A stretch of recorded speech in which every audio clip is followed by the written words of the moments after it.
रत्न श्री 105 विजयमती माता जी की, जैन धर्म की जिनवानी माता की जय। प्रमाणादर्थ संसिद्धि तदाभासादिपर्य इति वक्षेतयोर्लक्ष्मा सिद्धमल्पम लगीयस।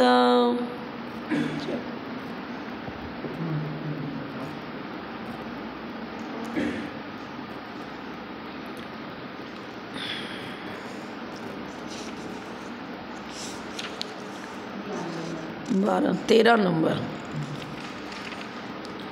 प्रदीप पद कल बता तो दिया था, दीपक देली न्याय करके दोनों तक प्रकाश करता है। इसी प्रकार ज्ञान भी सपर प्रकाशक है, स्व और पर दोनों को प्रकाशित करता है। अब प्रमाण की प्रामाण्यता का निर्णय किस प्रकार हम कहें कि सब में ज्ञान ही प्रमाण है और सपर प्रकाशक जो उसी को हम ज्ञान कहेंगे, और प्रमाणता की उत्पत्ति कैसे होती है, माने हम अपने ज्ञान को कब से प्रामाणिकता देना प्रारंभ करेंगे। उसके लिए सूत्र दे रहे हैं तत्प्रामाण्यम स्वतः परतश्च। उस प्रमाण में प्रमाणता कैसे आती है, स्वतः परतश्च, अभ्यस्त दशा में स्वतः और अनभ्यस्त दशा में परतः। अभ्यस्त का मतलब जिस विषय का हमें आगम से ज्ञान हो चुका है और जो इंद्रिय प्रत्यक्ष आदि उससे भी जिसकी हमें अच्छी तरह जानकारी हो चुकी है, चाहे वो साम्यावरिक प्रत्यक्ष हो, मति ज्ञान, शुद्ध ज्ञान, अवधि ज्ञान, मना परिज्ञान, केवल ज्ञान, 4 ज्ञान प्रमाणता को लिए हुए हैं। अब केवल ज्ञान तो सभी द्रव्य सही पर्याय और सबको जानता है, ठीक है, सर्वद्रव्य पर्याय केवलस्य। लेकिन मति ज्ञान, श्रुत ज्ञान ये तो छावसमिक ज्ञान है। अवधि ज्ञान, मना परि ज्ञान भी एक देश प्रत्यक्ष है। अब जितने जितने अंश में युक्ति से, प्रमाण से, नए विवक्षाओं से हम वस्तु तत्व को जान चुके हैं, वो तो अभ्यस्त पक्ष में आ जाएगा। हम इस विषय में निष्णात हैं, हम सर्वथा ये जानते हैं कि जीव उसे कहते हैं जिसमें चेतना पाई जाए। उपयोगो जीव लक्षणम, इस विषय में हम हर तरह से हम आगम के अनुसार युक्ति से, प्रमाण से उस विषय को निर्दोष सिद्ध करने की क्षमता रखते हैं। माने क्या कहेंगे जिसको अव्याप्ति, अतिव्याप्ति, असंभव आदि दोषों से रहित जब मेरा ज्ञान हो गया तब वो प्रामाणिकता को लिए हुए होगा। तो जितने जितने अंश में हम विषय को जान चुके हैं, उसमें अभ्यस्त हो चुके हैं, वो फिर दूसरे से पूछने की आवश्यकता नहीं होती, वो स्वतः में आएगा। क्योंकि अपूर्व अर्थ हो तब उसमें हमारा ज्ञान इंगेज होता है और फिर हम उसको जानने का प्रयास करते हैं, और जो जान चुके हैं उसको पुनः जानना नहीं पड़ता है। तो जो जान चुके हैं उसके लिए इन्होंने अभ्यस्त शब्द का प्रयोग किया और उसी के लिए स्वतः शब्द का प्रयोग किया। और जिसको नहीं जाना है फिर उसको शिक्षक के माध्यम से, गुरु के माध्यम से, पंडितों के माध्यम से उस विषय को जानना प्रारंभ करते हैं। तो परतः, पर के उपदेश से, देशनालब्धि के द्वारा अन्य निमित्तों को जुड़ा करके जब वस्तु की ज्ञप्ति करते हैं तो उसको हम परतः कहेंगे। ठीक है, इतना समझ में आया ना। अब इसके अनुसार देखो, उस प्रमाण का प्रामाण्य, सच्चाई, वास्तविकता 2 प्रकार से होती है, अभ्यस्त दशा में और फिर अन्य पदार्थ की सहायता के बिना जो होता है उसको अभ्यस्त कहेंगे अपने आप, और अनभ्यस्त पर दूसरे कारणों को जुटाया, तब कारणों निमित्तों को जुटाने के बाद देशनालब्धि के द्वारा जब हमें वस्तु की ज्ञप्ति होती है तो उसको हम क्या कहेंगे, परतः। उदाहरण दे रहे हैं, जहाँ निरंतर जाया आया जाता है वहाँ के नदी, तालाब आदि स्थानों का परिचय हमें हो चुका है, अभ्यस्त दशा है। अब हमें प्रमाणता के लिए पूछना नहीं पड़ता, भाई नदी किधर है बताना, तालाब किधर है, कुआं किधर है, अरे मालूम है, क्या पूछने की आवश्यकता है। तो हमने अभ्यस्त शब्द का प्रयोग किया ना। अभ्यस्त का मतलब ये कि हम जान चुके हैं। अभ्यस्त पॉइंट में तो जाना हुआ विषय लेंगे ना। जो निरंतर जाया करते लिख दिया ना इन्होंने, निरंतर जाना आना रोज का हो रहा है, अब पूछने की आवश्यकता नहीं पड़ती है। उस स्थानों का परिचय हमें हो चुका है, तो परिचय हो चुका है उसको अभ्यस्त कहेंगे। इस स्थान में प्रामाण्य का निर्णय स्वतः होता है, तो हम अपने अनुभव पूर्वक उस मार्ग को प्राप्त कर लेते हैं और चलते जाते हैं। हमारा अनुभव उस समय सक्रिय है। स्वतः क्यों लिखा? स्वकीय ज्ञान तो हमारा कार्य कर रहा है ना। जहाँ मात्र स्वकीय ज्ञान काम कर रहा है, पर का आलंबन लेने की आवश्यकता नहीं है, वहाँ स्वतः माने स्वकीय ज्ञान तो कार्यान्वित है। वो क्या कहते, ज्ञान पर को ही जानता है, स्व को नहीं जानता, ये चीज़ है ना। लेकिन ज्ञान में प्रमाणता माने निर्णायक, निर्णय हो चुका है, निर्णीत है। निर्णीत विषय को प्रामाणिकता देंगे, और जो अनिर्णीत है उसको अभी प्रामाणिकता प्राप्त नहीं है। तो हमारा ये विषय निर्णीत हो चुका है। लोक व्यवहार में जो महिलाएं जान रही कि भाई नदी से पानी लाना, नदी किधर है, तालाब किधर है, कुआं किधर है, जाना आना रोज का कर रहे हैं, तो वहाँ अभ्यस्त दशा हो गई। तो वहाँ इस स्थान पर प्रामाण्य का निर्णय स्वतः होता है। और जहाँ कभी गए, कभी नहीं भी गए, फिर भूल गए, अपरिचित स्थान, किसी नए स्थान पर पहुँचे, उस नए स्थान पर हमारा कभी गमनागमन हुआ नहीं, लेकिन मुझे जल की आवश्यकता है। अब क्या होगा? अपरिचित जगह हो गई ना, तो उसको अनभ्यस्त दशा कहेंगे। अभी हम अभ्यस्त नहीं हैं, तो हम कुछ कारण ढूंढेंगे। कारण क्या ढूंढा? देखा कि जगह जगह पानी गिरा हुआ रोड पर, तो जरूर यहाँ पर कोई घड़ा लेके चला होगा, उससे छलक गया होगा, गिर गया। कुछ मिट्टी के टुकड़े, घड़ा फूटा हुआ, सब कुछ पड़ा हुआ दिखा, और ठंडी हवा बह रही है, हवा इधर से आ रही ठंडी, तो जरूर इधर ही तालाब होगा। इस प्रकार निमित्तों को जुड़ा है। और नहीं तो कोई व्यक्ति मिल गया तो पूछ ही लिया कि भाई बताना नदी किधर है, सरोवर किधर है, मुझे जल की आवश्यकता है। तो अपरिचित स्थान पर दूसरे कारणों को जुटाते हैं, और उस कारणों की अपेक्षा लेते हुए हम सरोवर तक पहुंच पाते हैं। तो दूसरे कारणों से जब प्रामाण्यता अर्थात वस्तु जिस ज्ञेय पदार्थ का निर्णय होता है, तो वहाँ परता लगा लेंगे। और उदाहरण दिया, कोई व्यक्ति सदा द्रोणगिरी जाया आया करता है, और वहाँ के कूप सरोवर आदि से भी अच्छी तरह परिचित है। अब उसको आवश्यकता नहीं कि हम कोई निमित्तों को जुड़ाएं, हम देखें कि भाई पानी गिरा है किधर से, किधर नहीं गिरा। मालूम है, कोई ज़रूरी थोड़ी कि जल गिरा ही रहे। भाई कोई ने पहले पानी नहीं भरा तो सूखी ज़मीन मिलती है, और गर्मियों में तो तुरंत सूख जाती है। बाह्य निमित्तों का तो एक बाह्य निमित्त है, और ज्ञान तो एक ऐसा पक्का निमित्त है। यदि हमको मालूम है, कन्फर्म हो चुका है विषय, अब हम पूछना पड़ता है क्या कि अब रोज़ जा रहे हैं कि भाई गुफा किधर है, आदिनाथ भगवान किधर विराजमान है, पूछते हैं क्या? नहीं पूछते। मंदिर से यहाँ से निकले सीधे पहुँच जाते वहाँ, और कहाँ कहाँ प्रतिमा जी विराजमान है ये भी पूछना पड़ता है क्या? रोज़ जा रहे हैं, हर रोज़ वंदना कर रहे हैं, लेकिन नए मंदिर में कहीं पहुँच गए, अब पूछेंगे भाई ऊपर भी वेदी है क्या, कितनी वेदियाँ हैं, और कहीं कहीं दर्शन है क्या इस क्षेत्र पर, पूछना पड़ता है। तो यहाँ भी बता रहे हैं। तो प्रमाणता माने निर्णायक, निर्णीत विषय। जब तक वस्तु निर्णीत नहीं हुआ है, तब तक उसको प्रमाणता प्राप्त नहीं होगी। जब हम देशनालब्धि के द्वारा वस्तु तत्व को अच्छी तरह समझ लेते हैं, युक्ति से, प्रमाण से, आगम से, प्रत्यक्ष मति शुद्ध ज्ञान आदि इन ज्ञानों से भी, और प्रमाणता अपने अपने विषय में अपना अपना छवसम ज्ञान के अनुसार होगा। कभी स्वतः भी होता है, कभी परतः भी होता है। अभ्यस्त है तो स्वतः प्रमाणता है, और अनभ्यस्त दशा है तो परतः प्रमाणता है। तो उत्पत्ति की अपेक्षा बता रहे हैं।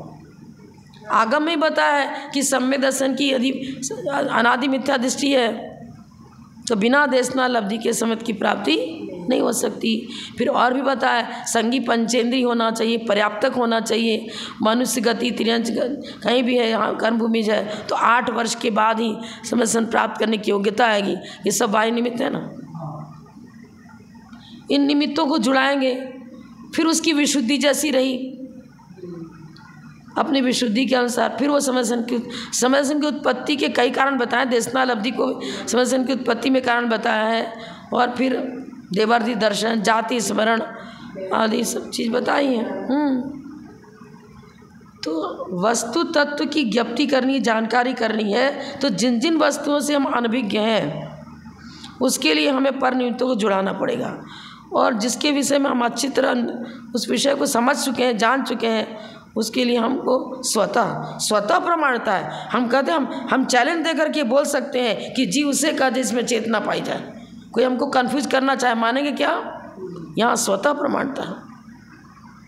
सुमेरु पर्वत हिल जाए पर हम अपने विषय से नहीं हटेंगे, क्योंकि हमने आगम से उस विषय को अच्छी तरह जान लिया है। स्वतः प्रमाणता है। परता कहाँ होगी? अब किसी विषय में हम मान लो भूल गए, फिर वज भी सब नाराज सनन वाला, क्या नरक में भी जाता है क्या? क्या स्वर्ग में भी जाता है क्या? क्या मोक्ष भी चला जाता है क्या? कन्फ्यूज हो गए तो फिर हमें बताना पड़ेगा कि देखो वज भी सब नाराज सनन वाला भी वो उतना पाप भी कर सकता है जिससे नरक में पहुँचा है, उतना पुण्य भी करता है सर्वार्थ सिद्धि चला जाए, और उतनी विशुद्धि बढ़ाते हुए यदि छपक सीढ़ी चढ़ गया तो वो केवल ज्ञान भी प्राप्त कर सकता है। पूछना पड़ा, एक जानकारी हो गई तो फिर बताने की आवश्यकता। सैद्धांतिक विषय में भी जिस विषय को हम अपने गुरुओं से हर पहलू से अच्छी तरह समझ चुके हैं, वो ज्ञान उस समय हमें प्रमाणता अन्य से ढूंढने की आवश्यकता नहीं है। स्वतः प्रामाणिकता, स्वतः में स्वकीय ज्ञान लेंगे, परता में पर की आलम्बन लेंगे। सीधा सीधी बात है, ये विषय निर्णित हो चुका। 50 गज। अब देखो ये सुगंधित हवा चल रही है, शीतल वायु चल रही है, उसका आधार लेते हैं तो परता हुआ। 50 गज आगे जाकर कुएं में लोटा डूब कर वो पानी भर लेता है, तो अपना प्रयास करता है, तो प्रयास से ही भी हमें तत्व ज्ञान होता है, और भव का संकलित ज्ञान है। तीर्थंकर जन्म से अवधि ज्ञान लेकर के आ गए, मध्य ज्ञान, शुद्ध ज्ञान, अवधि ज्ञान, 3 ज्ञान के धारी होते हैं। अब वहाँ स्वतः ही है प्रमाणता, अन्य की आवश्यकता थोड़ी है। हाँ, तो ये नहीं कहेंगे कि मतलब भवांतर की सारी उपलब्धियाँ लेनी पड़ेंगी। कोई व्यक्ति अब पूर्व भाव का संस्कार अच्छा है तो जन्म से ही उसकी धर्माभिरुचि जागृत है, अब ठेल के कहना नहीं पड़ता है जा मंदिर जाना पड़ेगा, जाए करना पड़ेगा, स्वभाव से ही प्रणति है। तीर्थंकर का तो स्वभाव से ही है कि 3 ज्ञान के धारी सम्मेलन प्राप्त करने के लिए कोई अलग से प्रयास करना पड़ता है क्या? वो तो जन्म से सम्मेलन को लेकर आए हैं। 3 ज्ञान के धारी होते हैं, मध्य ज्ञान, शुद्ध ज्ञान, अवधि ज्ञान, जन्म से। ऐसे तो होता है कि पर्याप्ति पूर्ण होने के बाद ही माने अवधि ज्ञान उत्पन्न होता है, लेकिन जो तीर्थंकर पूर्व भाव से अवधि ज्ञान को लेकर आए हैं, क्योंकि बताते हैं दूसरे भाव में भी साथ में अवधि ज्ञान जाता है, देशावधि, हाँ, क्षेत्रावधि, दूसरे काल में भी, हाँ, मतलब जो क्या बोलते हैं इसको, देशावधि ज्ञान, उसमें क्षोभशम के अनुसार दूसरे गति में भी साथ में ले जा सके, मतलब दूसरे भाव में साथ में ले जा सके, एक क्षेत्र से दूसरे क्षेत्र में भी साथ में जावे, नहीं भी जावे करके चर्चा तत्वार्थ सूत्र में करी है। तो उसी प्रकार से हमें सारे विषय को लेना पड़ेगा कि कहाँ तो आवश्यकता पड़ता है और कहाँ आवश्यकता पड़ता नहीं है। अब निवृत्त या पर्याप्त अवस्था में अवधि ज्ञान उत्पन्न नहीं होता है, लेकिन पूर्व भाव से लेकर आए हैं तो साथ साथ रहेगा। अब आगे द्वितीय परिच्छेद को देखेंगे। प्रमाण के 2 भेद हैं। तद्वेदात्, तद माने वह प्रमाण, सम्यक ज्ञान को प्रमाण कहते हैं। वह प्रमाण 2 प्रकार का है। कैसे? प्रत्यक्षेतर भेदात्, प्रत्यक्ष और इतर माने परोक्ष, उसका उल्टा, इतर का अर्थ विलोम अर्थ लेना। प्रत्यक्ष का विलोम अप्रत्यक्ष कहो चाहे परोक्ष कहो। प्रत्यक्ष और परोक्ष के भेद से प्रमाण के 2 भेद हैं। प्रत्यक्ष प्रमाण किसे कहते हैं आगे बता रहे हैं। विशदम प्रत्यक्षम, विशद का अर्थ क्या होता है? विशद का मतलब असहाय, इंद्रियों की सहायता के बिना जो ज्ञान होता है। असहाय का अर्थ क्या होगा? इंद्रियों की सहायता के बिना। तो इंद्रियों की जिसमें सहायता नहीं लेनी पड़ती है, ऐसे ज्ञान को हम प्रत्यक्ष कहते हैं। तत्वार्थ सूत्र में भी तो यही कहा है, आद्य परोक्षम प्रत्यक्ष मन्यत। आद्य परोक्षम मतलब जिसमें इंद्रिय और मन आदि की सहायता ली जाती है उसको हम परोक्ष कहते हैं, और जिसमें इंद्रिय आदि मन की सहायता नहीं है उसको प्रत्यक्ष कहते हैं। इसमें कोई समझने की आवश्यकता नहीं, क्योंकि पूर्व ग्रंथों से आपको ये सारा विषय जानकारी में है। अब विशद, आपने कहा विशद शब्द का प्रयोग किया, तो विशद कहते किसे हैं? विशद का लक्षण क्या है? तो आगे सूत्र, प्रतीत्यंतरा व्यवधानेन विशेषवतया व प्रतिभासनम वैसत्यम। व्यवधानेन व प्रतिभासनम वैसत्यम, दूसरे ज्ञान की सहायता के बिना होने वाले तथा पदार्थ के आकार और वर्ण आदि की विशेषता से होने वाले प्रतिभास को वैशद्य कहते हैं। अब दूसरे ज्ञान की सहायता के बिना, दूसरा ज्ञान इंद्रिय ज्ञान होता है ना, आँख से रूप का ज्ञान होता है, कान से शब्द का ज्ञान होता है। अब मान लो अवधि ज्ञानी है, अवधि ज्ञान की परिभाषा क्या बताई? इंद्रियों की अपेक्षा नहीं लेते हैं अपना, उनका अवधि ज्ञान वर्ण कर्म का क्षोभसम ऐसा है, अवधि ज्ञान वर्ण कर्म के क्षोभसम से इंद्रिय और मन की सहायता के बिना पदार्थ को जानते हैं, मर्यादित रूपी पदार्थ को जानते हैं। अब इंद्रियों की सहायता नहीं रहा, एक देश विशेषता वहाँ भी रही, ठीक है। अब विशेषात देखो इसका, जो ज्ञान अपने स्वरूप का लाभ करने में दूसरे ज्ञानों की सहायता चाहता है वह परोक्ष है। स्मृति, प्रत्यभिज्ञान, तर्क, अनुमान और आगम, जो ज्ञान दूसरे ज्ञानों की सहायता नहीं चाहते हैं वे प्रत्यक्ष कहे जाते हैं। स्मृति में क्या होता है? स्मरण किया ना, तो मन की सहायता ली ना, सहायता तो मन से ही तो स्मरण कर रहे हैं, जाने हुए विषय को। अब वो यहाँ उपस्थित नहीं है, अब कुछ विषय, कोई प्रकरण ऐसा आया जो उसकी चर्चा चली, तो स्मृति ज्ञान के द्वारा हम जान लेते हैं। हमारा सारा ज्ञान अभी वर्तमान में ये मति स्मृति संज्ञा चिंता विनिवद इत्यन अर्थांतनम, ये मति ज्ञान के भेद है, तत्वाशुद्ध ने पढ़ा है। अब पहले आप इसी में पढ़ चुके हो और न्याय दीपिका में पढ़ चुके हैं। यह जो सामने उपस्थित है, सामने कोई वस्तु रखी है, घट है या पट है या पुस्तक है, ये मकान है, दुकान है, मेरा पुत्र है, ये मेरा भाई है, सामने है, इंद्रिय प्रत्यक्ष हो रहा है, उसको सामव्यावहारिक प्रत्यक्ष में लिया है यह। लेकिन सामव्यावहारिक प्रत्यक्ष की अपेक्षा से उसको हम प्रत्यक्ष कर रहे हैं, लेकिन उसमें तत्वार्थ सूत्र में जो यहाँ चर्चा की जा रही है उसमें इंद्रिय और मन की सहायता के बिना होने वाला। अब आद्य परोक्षम मति ज्ञान और श्रुत ज्ञान दोनों को परोक्ष कहा, क्योंकि इंद्रिय और मन की दोनों की सहायता है। अब यहाँ स्मृति को क्या बता रहे? परोक्ष में गर्भित किया ना, इंद्रिय स्मृति भी, उसमें इंद्रियों की सहायता भी लेंगे और मन की सहायता भी लेंगे। इंद्रियावरण कर्म का क्षोभसम भी है, संगी पंचेंद्रिय है, मात्र मन को नहीं ले रहे ना। ऐसा कोई जीव है क्या कि जिसको पांचों इंद्रियां तो ना हो और मन हो? है क्या कोई? अब आप कहो कि ठीक है, तो तुरंत का उत्पन्न हुआ बालक है, ठीक है। अब जब तक परिपक्व इंद्रियां नहीं हुई हैं और अनुभव उसको कुछ नहीं प्राप्त हुआ है, किसका स्मरण करेगा? जैसे जैसे बड़ा होता है बच्चा, बालक होता है, उसकी पांचों इंद्रियां भी सशक्त होती चली जाती हैं, जानकारी भी नए नए विषयों की होती चली जाती है, और उसके माइंड में स्मृति के द्वारा पहले देता हुआ स्टॉक मौजूद है। जो जो जाना उसका स्टॉक मौजूद है ना, जाने हुए का तो स्मरण करेगा। अब तुरंत का बालक उत्पन्न है, उसका तो वर्तमान जो है विषय बहुत संक्षिप्त है, नहीं के बराबर है, किसका स्मरण करेगा? तो पांचों इंद्रियां भी उसमें परोक्ष रूप में स्मृति में सहायक हैं। 336 भेद जो मति ज्ञान के किए हैं, अकेला मन के द्वारा थोड़ी किया। और मति ज्ञान की पर्यायवाची स्मृति। कभी कभी ऐसा होता है ना कि ज़्यादा बीमार है, ज़्यादा कुछ है ना, तो जाना हुआ भी ना स्मरण में जल्दी से नहीं आता। गाथा पढ़ते पढ़ते अचानक भूल जाते हैं, वीकनेस है। वीर्यांतराय कर्म का क्षोभशम नहीं है, तो वीर्यांतराय में 5 इंद्रियों का विषय लेना पड़ेगा ना।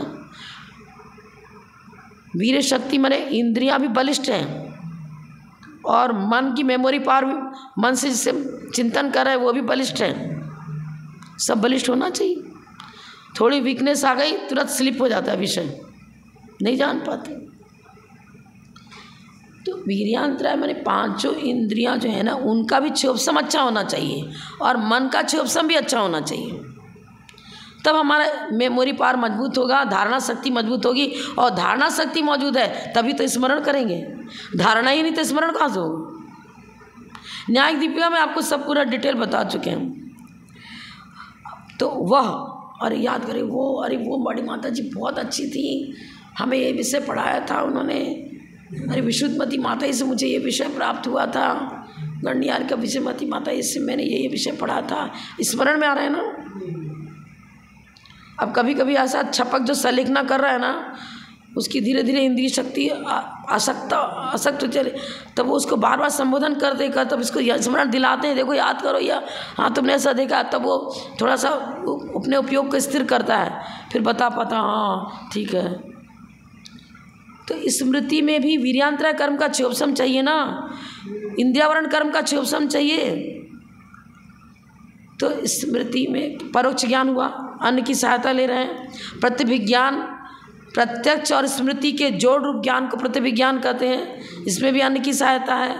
तर्क में व्याप्ति के ज्ञान को तर्क कहते हैं, यहाँ भी व्याप्ति बिठाएंगे तो पूरा पर विषय को लेकर चर्चा होगी। इंद्रियों से देख रहे हैं यहाँ धुआं है, देखा ना, पहले आँख से देखा धुआं निकल रहा है, तब व्याप्ति बिठाई कि जहाँ जहाँ धुआं होता है वहाँ अग्नि अवश्य होती है।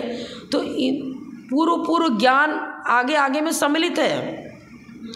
सामान्य प्रत्यक्ष पर इंद्रिय प्रत्यक्ष, उसके बाद उस इंद्रिय प्रत्यक्ष पूर्वक स्मृति हुई, और इंद्रिय प्रत्यक्ष स्मृति पूर्वक प्रत्यभिज्ञान हुआ, फिर इन तीनों पूर्वक तर्क हुआ। पहले पहचान कराई उस विद्यार्थी को, देखो यहाँ पर सरस्वती घर में भी अग्नि है, पर्वत पर भी अग्नि है, देखो दोनों जगह तुमने धुआं देखा। वो व्याप्ति बिठाता है, फिर पहचानता है। पहचान प्रतिभिज्ञान, ऐसा नहीं कि वो कूड़ा है उसको धुआं कहने लग जाए। प्रतिभिज्ञान पहचान भी सही होनी चाहिए ना। कूड़े को धुआं कह दे, धुएं को कूड़ा कह दे तो भी गलत है ना।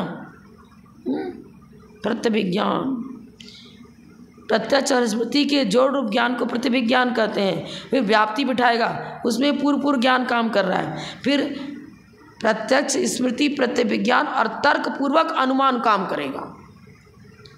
बिना व्याप्ति के अनुमानाभास हो जाएगा। और आगम 6 द्रव्य 7 तत्व 9 पदार्थ की, जिसमें प्रमाण नए निक्षेपों सब प्रकार चर्चा करी है। आगम और अध्यात्म में अंतर क्या है मैंने बताया था एक बार। आगम में शुद्ध ज्ञान द्रव्य श्रुति तो आगम हो गया ना, तभी तो उन्होंने शुद्ध ज्ञान को परोक्ष में ले लिया। आद्य परोक्षम मति ज्ञान शुद्ध ज्ञान दोनों परोक्ष है ना, इसलिए आगम को परोक्ष ज्ञान में लिया। आगम उसे कहेंगे 6 द्रव्य 7 तत्व 9 पदार्थ सभी का हर प्रकार से ज्ञान कराया जा रहा है। और अध्यात्म में आत्म जीव द्रव्य की मुख्यता को लेकर के उसकी स्वाभाविक वैभाविक परिणतियों को गुण स्थान आदि के द्वारा,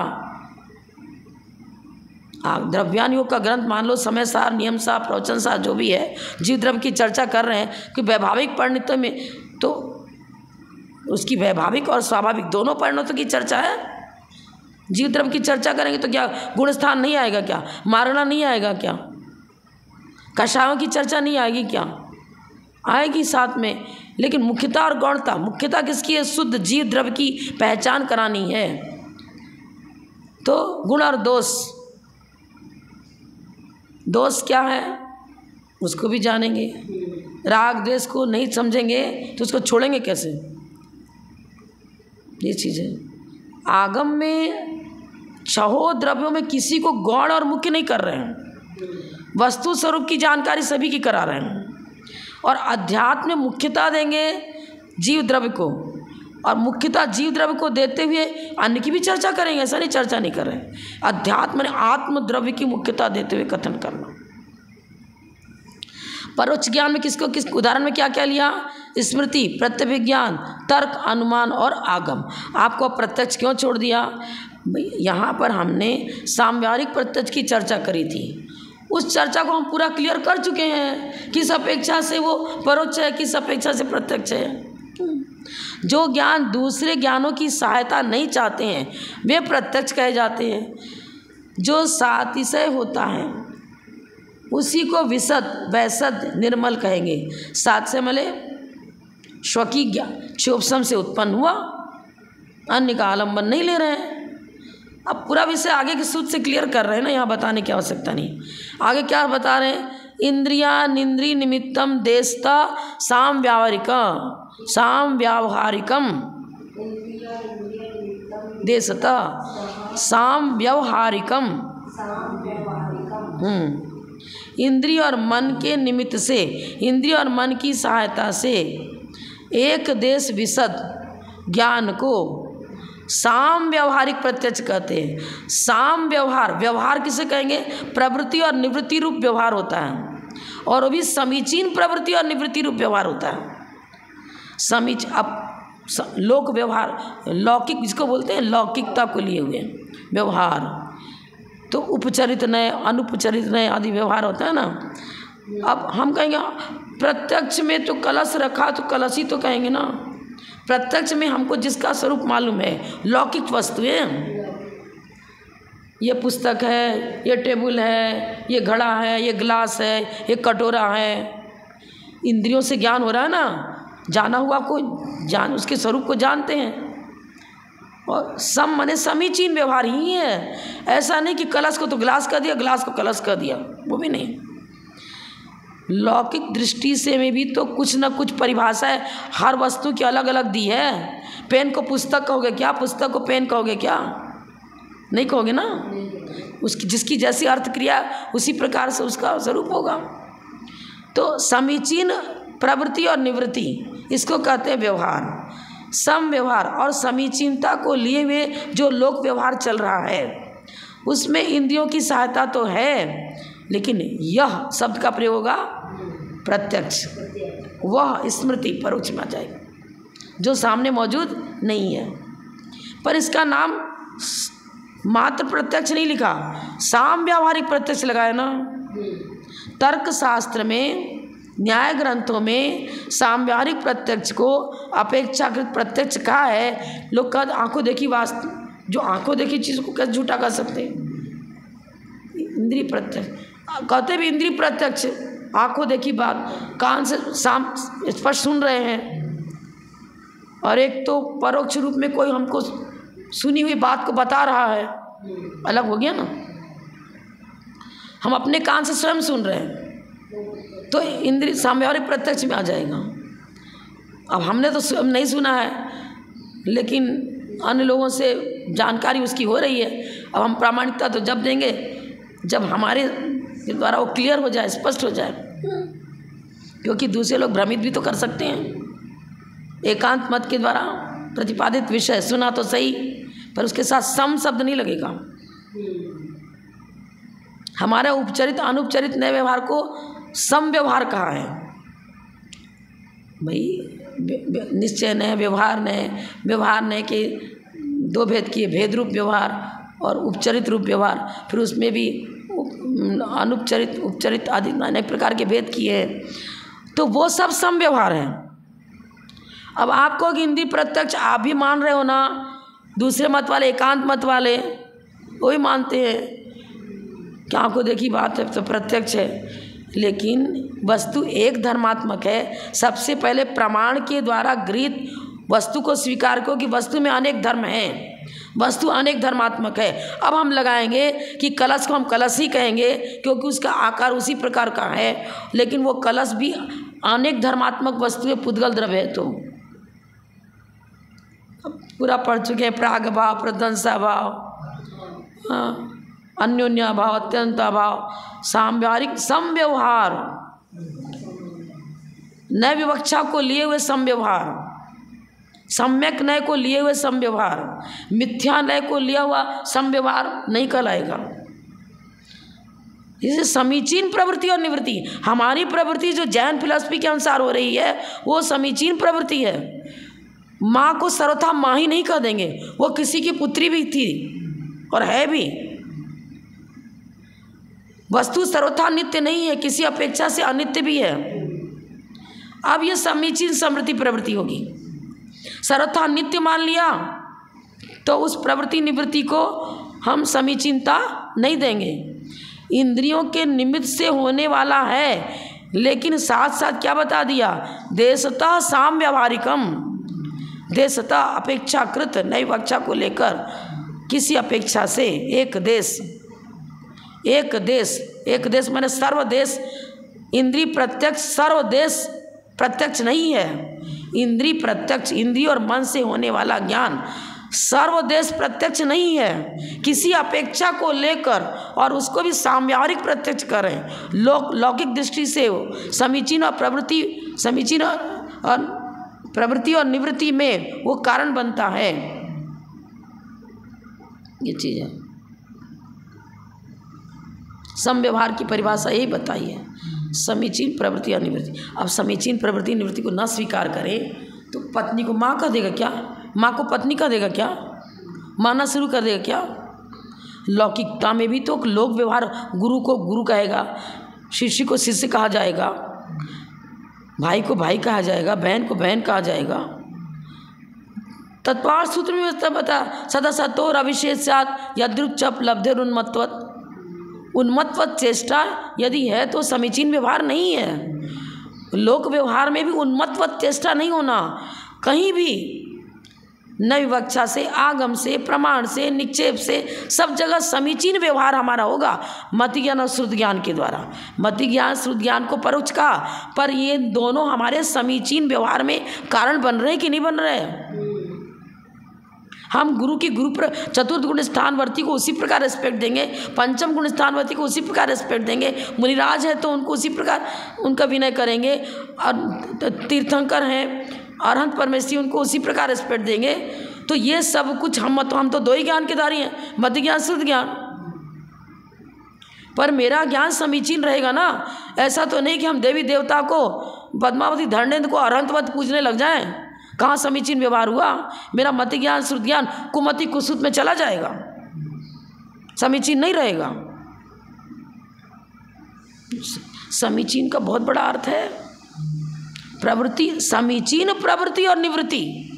आगम के अनुसार समीचीन प्रवृत्ति, प्रमाण ने निक्षेपों के अनुसार समीचीन प्रवृत्ति और निवृत्ति होनी चाहिए। ऐसा नहीं कि हम हिंसा को धर्म बताने लग जाएं, समीचीन नहीं रहना। हिंसा को धर्म बताने लग जाए, अरे क्या हो गया, हम तो कुएं का जल ही लेंगे। ठीक है, बिल्कुल आपका पॉइंट बिल्कुल सही है, वहाँ शुद्ध जल तो उसको ही माना जाएगा।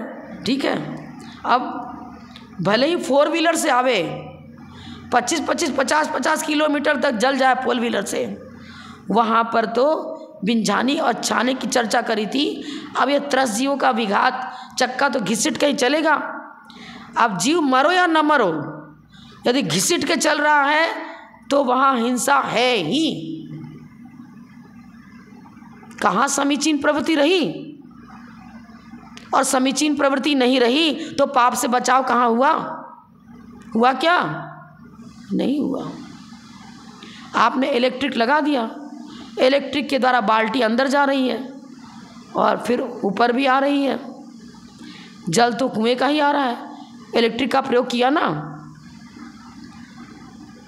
अब जल की चर्चा हो गई, अब आहार कर रहे हैं तो हमारा जो गेहूँ चावल दाल छट रहा है, बिन रहा है, इलेक्ट्रिक के द्वारा आटा पीस रहा है, सब कुछ कहाँ बच पा रहे हैं।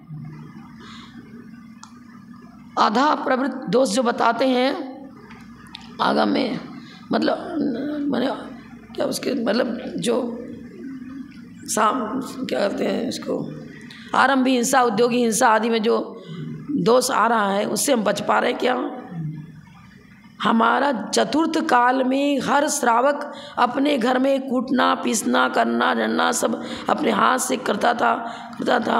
उस प्रकार की विशुद्धि आज मुझे प्रकट नहीं हो पा रही है।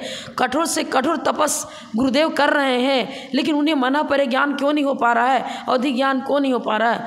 आधा दोष से दूषित आहार हमारा चल रहा है, आधा कर्म से दूषित, आधा प्रवृत्तिकरण वो नहीं बता रहे, वो आधा कर्म से दूषित मूलाचार में लिखा है।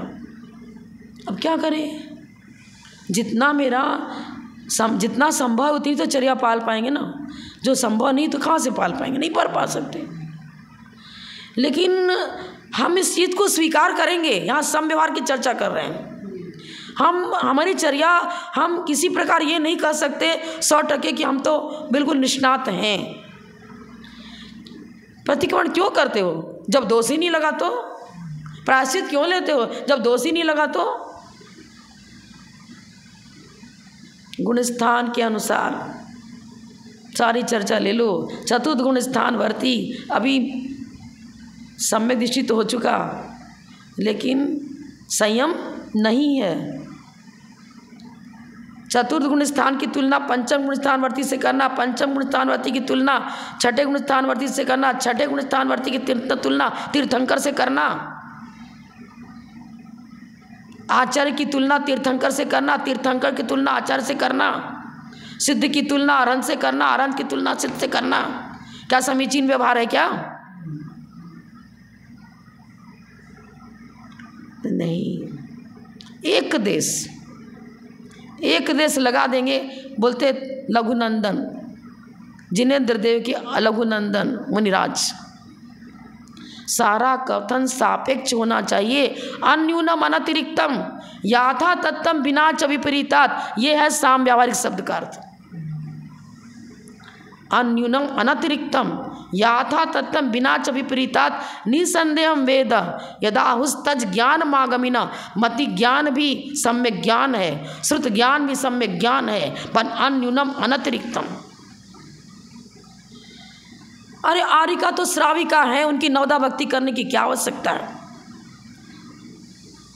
सर्वथा श्राविका नहीं है।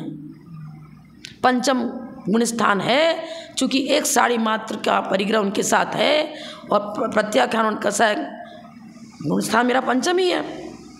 दो प्रतिमाधारी उसका ही पंचम गुणस्थान है।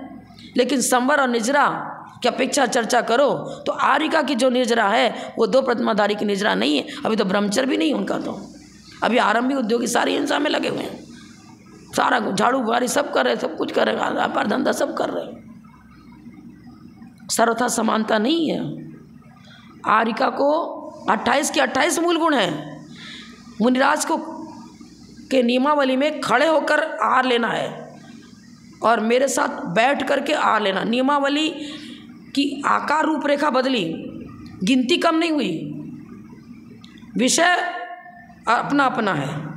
मुनिराज का विषय खड़े होकर ही आहार लेना, आरिका का विषय कि बैठ कर आहार लेना, लेकिन माइनस कुछ भी नहीं हुआ, काउंटिंग कम नहीं हुई।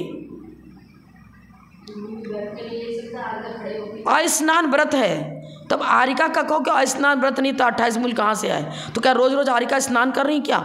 उनके लिए आगम में इस प्रकार की व्यवस्था है कि रजोत्सव पीरियड में होने पर के बाद उनको चौथे दिन स्नान करके ही मंदिर जाना पड़ेगा। पिंड अपने द्रव्य की शुद्धि करनी पड़ेगी, शरीर की शुद्धि करनी पड़ेगी। सर्वथा अस्नान रहे तो रोज आराम से बाल्टी पानी वो करते ना, गीजर से स्नान कर रहे ना बड़ा। अब मंदिर जा रहे हो और 13 पंथियों का मंदिर दिख रहा है, क्या स्नान हो रहा है? क्या व्रतों को पाल रहे हो? अनछने पानी से स्नान करके भगवान का अभिषेक कर रहे हो, क्या कर रहे हो? समीचीन व्यवहार की चर्चा श्रावक के साथ भी आएगी, मुनि के साथ भी हर क्षण आएगी।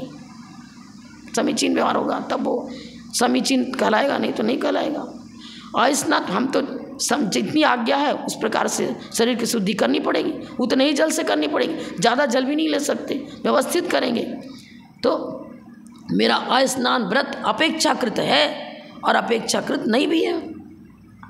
उसके लिए प्रायश्चित लेते हैं, शुद्धि होने के बाद गुरु के पास जाकर प्रायश्चित लेते हैं। तो मुनिराज है मान लो, उनसे चलते फिरते अचानक उपयोग थोड़ा स्थिर नहीं रहा, चींटी मर गई, कुछ हो गया, मरने के बाद जानकारी भी हो गई तो पश्चाताप जा गुरु के साथ कहते हैं, तो प्रायश्चित व्यवस्था है ना। यदि किसी मुनिराज के द्वारा 2 इंद्र 3 इंद्र की हिंसा अचानक हो जाती है तो जो प्रायश्चित का पात्र, प्रायश्चित उससे दोष हो गया, वो फिर मुनि नहीं है क्या? वो मुनि नहीं क्या? तो आर्यिकाओं के लिए व्यवस्था है कि भाई 4 दिन तो आपको द्रव्य शुद्धि, अपने शरीर शुद्ध करने के लिए लेना ही पड़ेगा। उस प्रायश्चित लेते हैं ना, फिर उनका प्रायश्चित लेने के बाद अब उनका व्रत स्थितिकरण किया ना, दे करके पुनः स्थापन किया अपने व्रतों में। हाँ, तो ये चीज़ समीचीन व्यवहार पूरे द्वादशांग से जुड़ा हुआ है, पूरे द्वादशांग से जुड़ा हुआ है समीचीन व्यवहार। ये मत सोच लेना अरे ये तो साम व्यवहारिक लोक व्यवहार, मेरे साथ निश्चय और व्यवहार दोनों लगेगा ना। अकेला निश्चयवादी भी तो एकांतवादी हो गया, अकेला व्यवहारवादी भी एकांतवादी हो गया। वस्तु स्वरूप में, स्वरूप की चर्चा करेंगे ना, तो वस्तु स्वरूप में निश्चय ने वस्तु के स्वरूप को बताता है, पर निश्चय ने वस्तु के स्वरूप को अर्पिता नर्पित इस थ्योरी को लेकर चलेगा। सर्वथा वस्तु नित्य है, ऐसे निश्चयवादी भी निश्चयाभास को लेकर चल रहे हैं, निश्चयाभास। और अकेला व्यवहार को लेकर चले, वो भी व्यवहाराभास हो गया।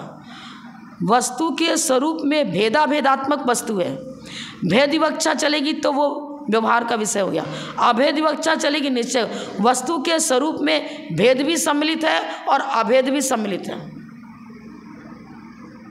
समीचीन व्यवहार एक बहुत बड़ी चीज हो गई। 2 लाइन में सिर्फ रट लिया ये गलत, ऐसा नहीं है। समीचीनता तब तक छद्मस जीव के साथ रहेगी जब तक श्रेणी आरोहण के सन्मुख नहीं हुआ है। 6ठे 7वें गुण स्थान तक, पहले गुण स्थान से लेकर अब पहले गुण स्थान में आपको पहला गुण स्थान क्यों ले रहे हैं, वहाँ तो समीचीन है ही नहीं। अरे 7 से मिथ्या दृष्टि, पहले वो लेशाओं की विशुद्धि को प्राप्त किया, समीचीनता की ओर बढ़ रहा है। वो भी समीचीन अभी हुआ नहीं, अभी कपड़ा लेकर नदी के पास पहुंचा है, धोने के लिए पानी छान रहा है, कर रहा है, अब किनारे बैठ के धो रहा है, तो पूरा कपड़ा साफ धोने की प्रक्रिया तो चालू हो गई ना। आखिर 2 प्रकार की मिथ्या दृष्टि की चर्चा क्यों की? एक निरतिशय मिथ्या दृष्टि, एक सातिशय मिथ्या दृष्टि। जब तक वो करण लब्धि को प्राप्त नहीं हुआ तब तक क्या हुआ? पहले सुदेशना लब्धि, चौपसम लब्धि, प्रायोग लब्धि के द्वारा अपनी बुद्धि बढ़ा रहा है, उस बढ़ तो रहा है। छोटा सा बालक है, उसको पहले मंदिर जाना सिखा रहे, पूजन करना सिखा रहे, फिर बाद में उसको समझ में आया कि अनंत कौन होते, सिद्ध कौन होते, बढ़ तो रहा है उसी मार्ग पर। अपेक्षाकृत समीचीनता और असमीचीनता सब ली जाएगी। तो ये गहराई से चर्चा करो तो इसमें पूरा तो जैन फिलॉसफी आ जाएगी, कम नहीं है ये भी सूत्र, ये भी सूत्र बहुत बड़ा सूत्र है। परीक्षामूत को आधार, ये सबको आधार लेकर के ही तो अष्टहस्ती आदि ग्रंथों की रचना की गई है। कहाँ से कर गई? सिद्धांत कर्मित है। समीचीन व्यवहार, अरे हम सही आप गलत, कोई कहे मैं गलत आप सही, क्या ही गलत क्या मतलब? गहराई से विचार करो, किस अपेक्षा से अब तक हम समीचीनता तक पहुँचे और किस अपेक्षा से अभी तक हम समीचीनता तक नहीं पहुँच पाए।